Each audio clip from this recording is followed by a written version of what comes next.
All right, good morning, everybody, and welcome to our Emory Healthcare Courts here, the home of the Hawks, our practice facility here in Brookhaven. My name is Bob Rathbun. I'm the television voice of the Hawks, and I'm here to welcome each and every one of you to this great day. This is so special for us as we welcome the newest Hawks into town.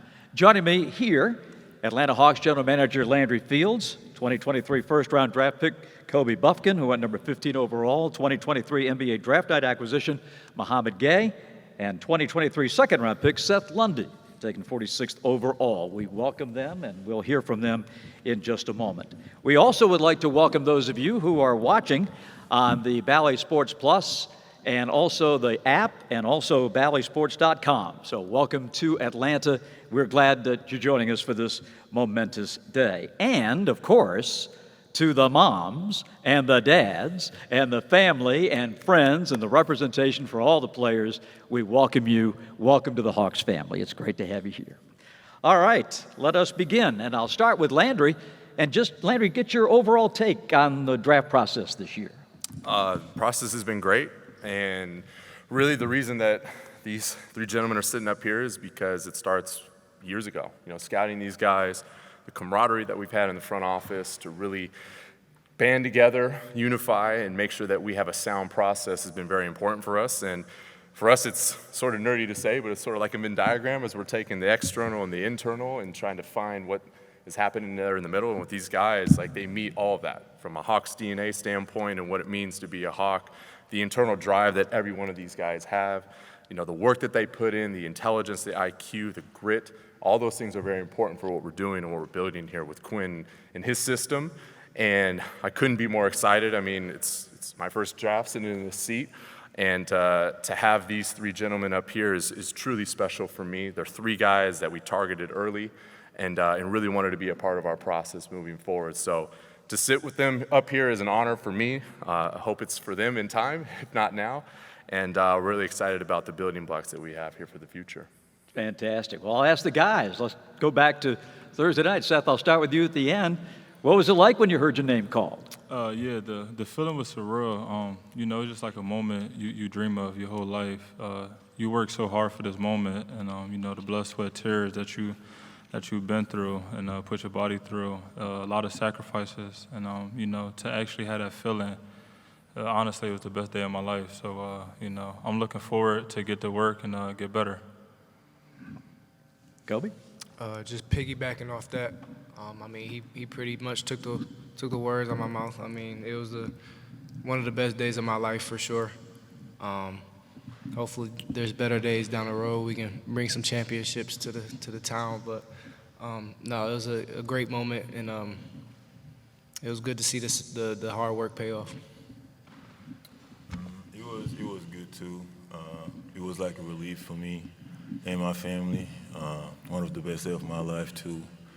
It was just surreal and just grateful to be picked. If each of you would announce to the crowd here, because we saw a theme on draft night from just about everybody who was drafted, the impact of your family on your basketball career and what that has meant. And Mo, we'll start with you. Man, that meant a lot to me because I'm the baby of my family. I got two brothers and one sister, so they've been supporting me since I left home in 2019 to come here. So I talk to them every day on the phone. My mom talked to me every day, like, did you eat still? She still care about stuff like that. So they meant a lot, and they still supporting me to this day. Yeah, my family had a big impact on me early. Laid the foundation when talking about the game of basketball to always, you know, compete and be the best you that you can on the court. And I kind of just took that and ran with it. So at an early age, I felt like I was built for success, and I thank them for that. Yeah, for me, my family means everything to me. I've been through so much with my family, so many ups and downs, and they've been on this journey with me every day of my life. I talk to my parents every single day. I have a really big family. I'm the youngest of 7. You know, me and my family really get along, and they know the stuff that we've been through together. So to share this moment with them was everything, honestly. Man, you got to town on Friday. You hit the ground running. It's been nonstop ever since. Seth, I'll start with you. What was the initial impressions of the city of Atlanta and what you've experienced so far? Yeah, honestly, Atlanta's been great. My first day in Atlanta, I went to the Atlanta Dream game, the WNBA team, and it was amazing. Honestly, like the atmosphere was amazing. The music they was playing, honestly, it felt more like a party than it was a game. Like they had so many different things going on at once. It was different. I could tell the culture here in Atlanta is different, but like it's a good different though, and I'm excited to adjust to it. Honestly. Shoot, I agree with Seth. I mean, there was a party in there. The girls were very entertaining as well.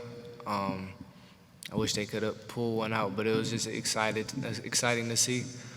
But no, Atlanta has shown a lot of love ever since I've been here, and I appreciate y'all for that.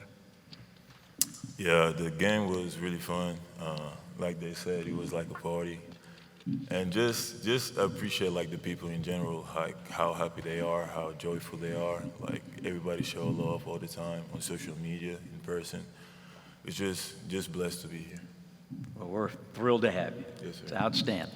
And with that, I'll open it up to the audience members of the media for questions. We have Riley and we have Jay with the mics. So for those that are watching on Valley, please identify yourselves so everyone will know who it is. And just when you're ready, ask away. Hey, Kobe. Lauren Williams from AJC. Just curious, when you talk about the foundation that your family laid, just what specifically sticks with you from the time that you were young till now? No, they just always, taught me to be the best me, and me taking steps to be the best me just allowed me to get to this point. So, I mean, my mom always said, play like the world is watching. So that's what I've been trying to do ever since I was young.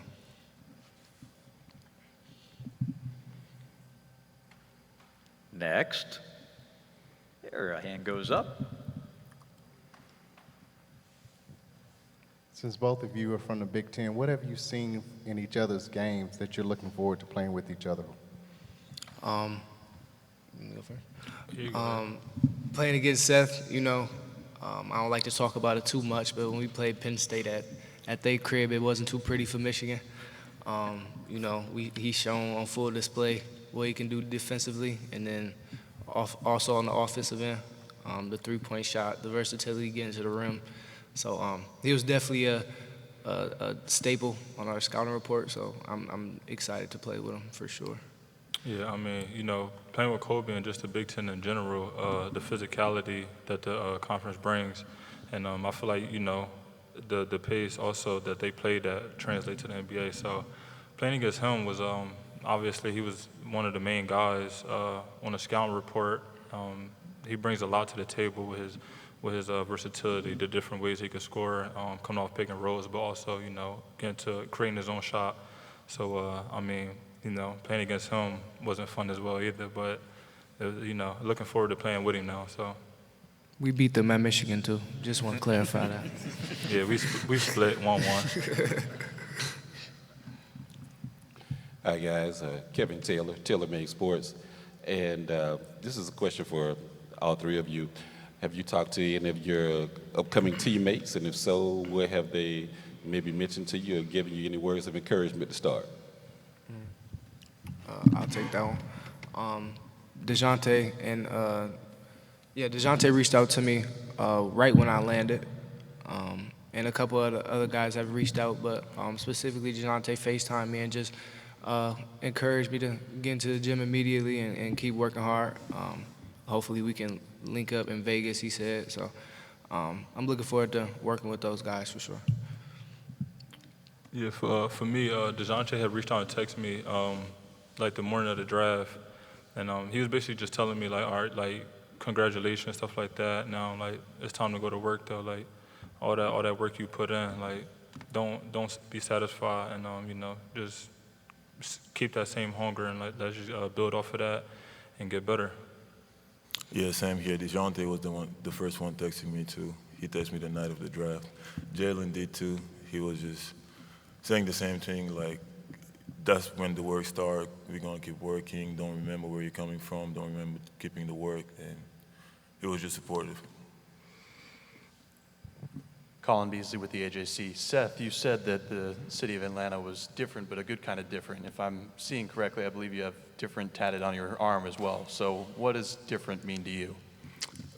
Yeah, so I just feel like that I'm different. That's part of the reason why I got this tattoo. It's a unique tattoo. Like, no one else has this. Like, I came up with this on my own. I had got number 1 because that was my number in college, and then I got the cross as my T because I'm religious and always put God first in everything I do. But yeah, the word different is just, just be yourself, stand out, never try to fit into the crowd. I feel like I'm custom made. Like, I'm myself. And my family built me, and I'm just me, and never try to be anybody else. Great answer.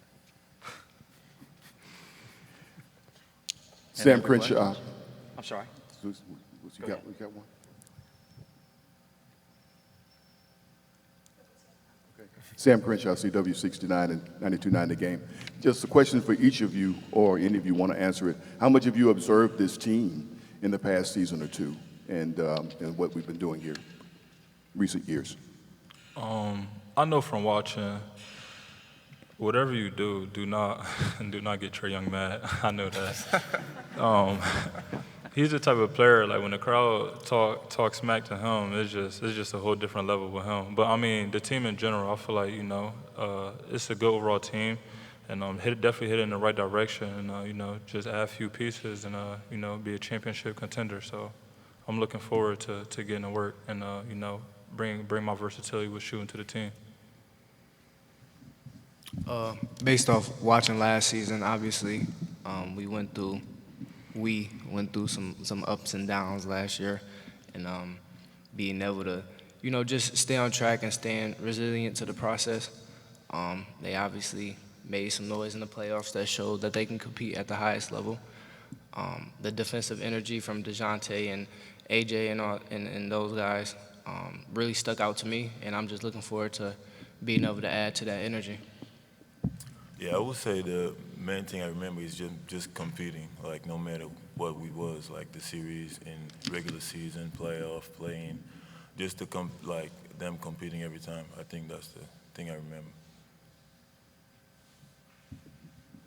Hey guys, welcome again to Atlanta. This is Jamila Johnson from ATLHawksFans.com. I saw you guys were in the gym already getting some shots up. Was that something that was planned? Did you guys have like a little practice? What was going on there? I'm always in the gym.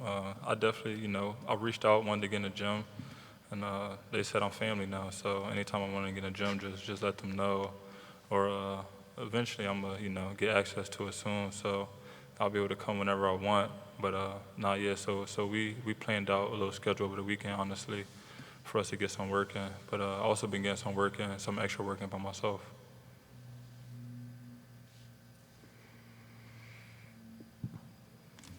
Kobe, right here. Ken Segura, the Atlanta Journal-Constitution. When you got drafted, Landry was telling a story about how I think you wanted to get better at defense, so you're watching tape of one of your teammates, just specifically, to try to get better. I hope you can elaborate on that and just kind of what defense means to you as far as being part of your game. So, talking about watching people that's ahead of you, teammates, I kind of experienced that at Michigan. Watching a lot of Eli Brooks, the senior that was in front of me. And just before I get here, watching some DeJounte film, seeing what he's doing. Obviously, he's a great defender. So just trying to take things from him early so that you're just a little bit more prepared when you get to this level.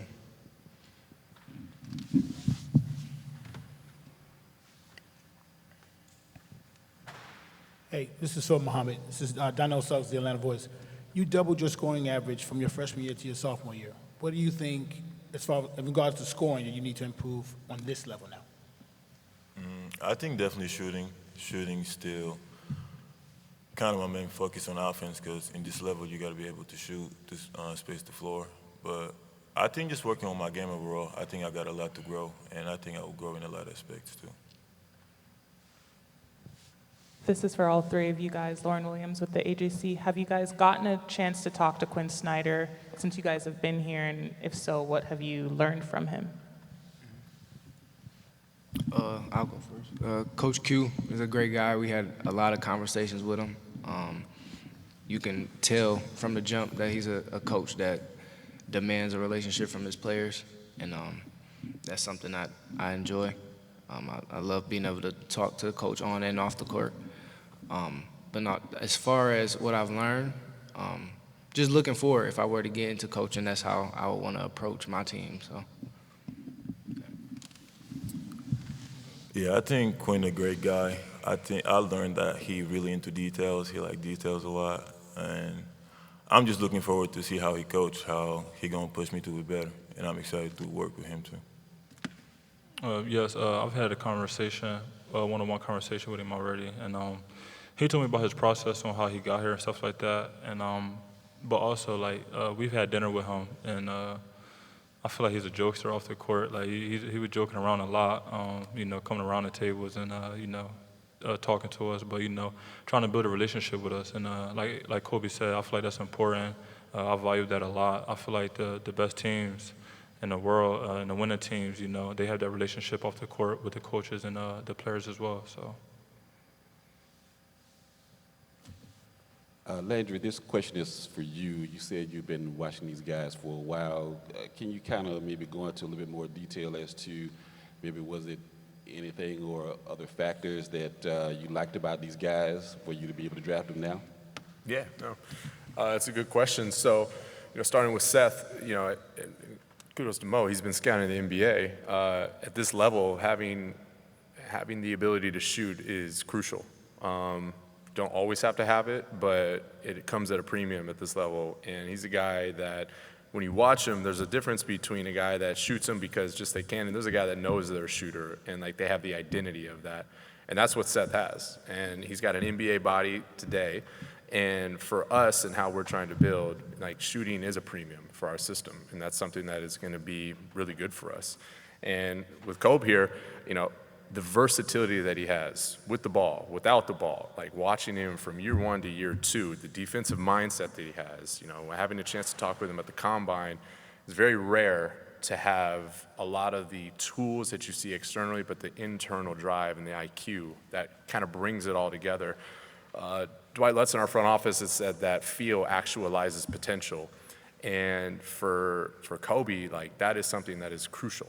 And for him and his ceiling, it's going to be really big for him. Playing on ball, off ball, the ability to defend, him taking pride in that. You know, we need more defensive capability with our team. So something that stood out very early on with Kobe, and then with Mo here, Mo's taken a huge jump from year one to year two.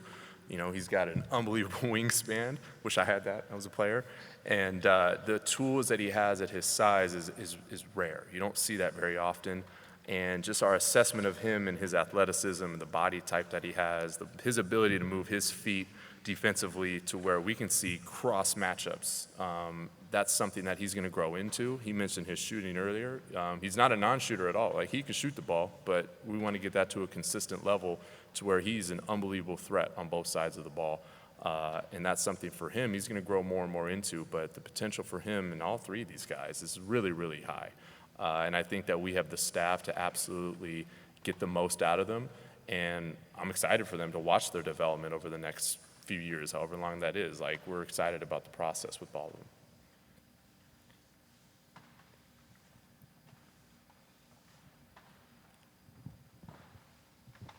Andrew, you talked earlier about Hawks DNA, but this year it's a new head coach, new GM, new guy picking the players. So what was different about this draft process than in previous years? There wasn't a significant difference apart from, you know, when you have a new coach and, of course, a new front office that's shaping up, there are going to be certain values that are a little bit more important than perhaps in the past. But in terms of our process, it's not much different. It's just what are we looking for at the end of the day?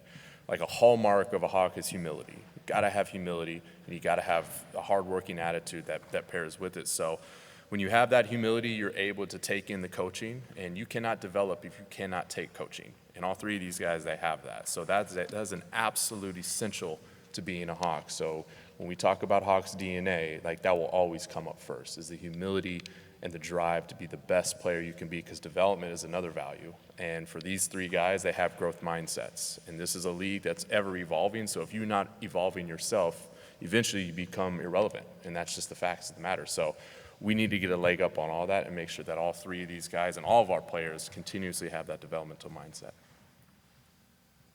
Great, thank you guys, appreciate that. In a moment, we'll be breaking everyone loose for the one-on-one interviews, but gentlemen, we have a very special presentation that is going to happen next. We are here to present you with your brand new 23-24 Atlanta Hawks jersey. We're going to ask you all to come to the front of the table here. And Landry, you will do the honors of welcoming these young men into the Hawks family. All right, come on, fellas. We can go in the front here, right? Yes. All right. Bob, where's your jersey? I know. Right here in front would be great. Yeah, we'll get up so we can. Yeah. It is. I tried to warn you, Kobe.